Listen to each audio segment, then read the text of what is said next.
রূপালি রোদ আর মিষ্টি আলোর শহর। একবার মানুষের ডাক পেয়ে হাসর পৃথিবীর দিকে হাঁটা শুরু করে। নদী থেমে যায়, মানুষের জেলখানা বন্ধ হয়ে যায়। একটা লোকের কাছে দায়িত্ব দিয়ে সব লোক ঘুমাচ্ছে, অন্ধকার ঘুম। এখানে নদীর অনেক ঢেউ, অনেক স্রোত। কাল ভোর হবে, আজ একটি নির্দিষ্ট দিন, যেখানে কবরের ডাক কানে আসতে পারে। মানুষের ঘুম নেই, নদী ও নারীর ঘুম নেই, মাদের ঘুম নেই। বলেন, আপনি বলতে থাকুন। শুনতে আসা লোকদের বড়ই অভাব। কেউ ব্রার মতো, কেউ চরের মতো, কেউ নদীর কুয়াশার মতো বলতে চায়। বলুন, বলতে থাকুন, হোক পদ্মা বা মেঘনা নদী।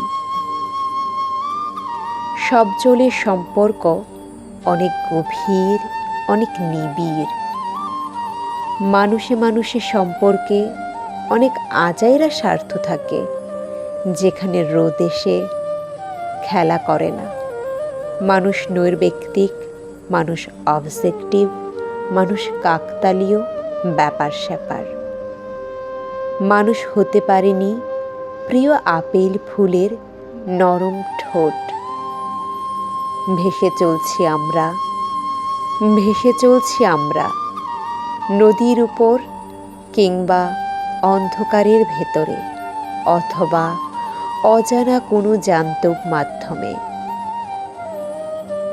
ভয় আর ভয়, মৃত্যুর ভয়, পরকালের আগুনের ভয়। ভয়ের মাঠে সুখ বলে কিছু নেই।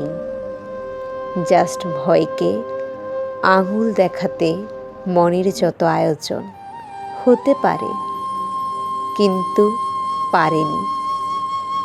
ভয় আর ভয়, ভয়ের বাগান চারদিক।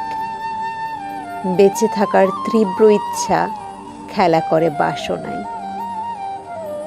জেলখানা ভাঙার ইচ্ছা থাকে না আসামির, মানুষ আজন্ম আসামি।